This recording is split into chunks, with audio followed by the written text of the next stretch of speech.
Okay, so I can imagine, but what are the outcomes from these types of team alignment meetings? Like what are you seeing after these happen? We have facilitated hundreds, maybe even thousands of these sessions because we've done hundreds of projects, and they're typically not only a kickoff, but every quarter you get together and you talk about this, you do a survey and all that stuff because things break, people break, um, and and over that, the big thing I see is an understanding of individuals among each other.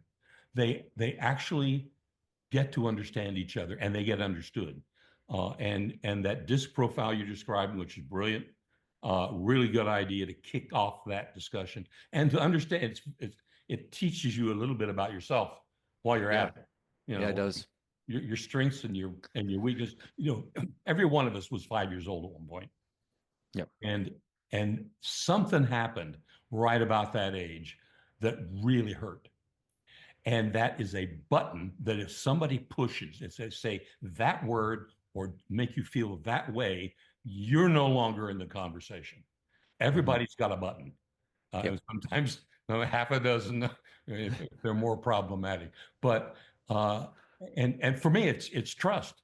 And I didn't know that until I was sitting across from a guy that I respected, and I was working with the owner, and he was working with the contractor. He said, "I don't trust you," and that cut me to the quick. I didn't know what to respond to because I don't deceive people. That was my button. Um, but then so seeing each other as human beings and respecting them. Respect is the thing that first comes out of it. And by the way, that's right at the heart of the tenets of lean. Yes. The tenets of lean is respect Yeah. for people. Can't be lean if there's no respect. There's no respect. And then the other thing that comes out of these sessions is action items to solve immediate and midterm problems. And lean has Mm.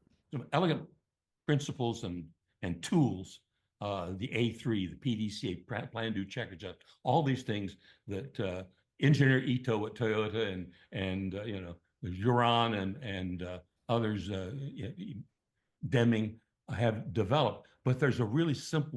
We've simplified that too. Got to be three, right? Hmm.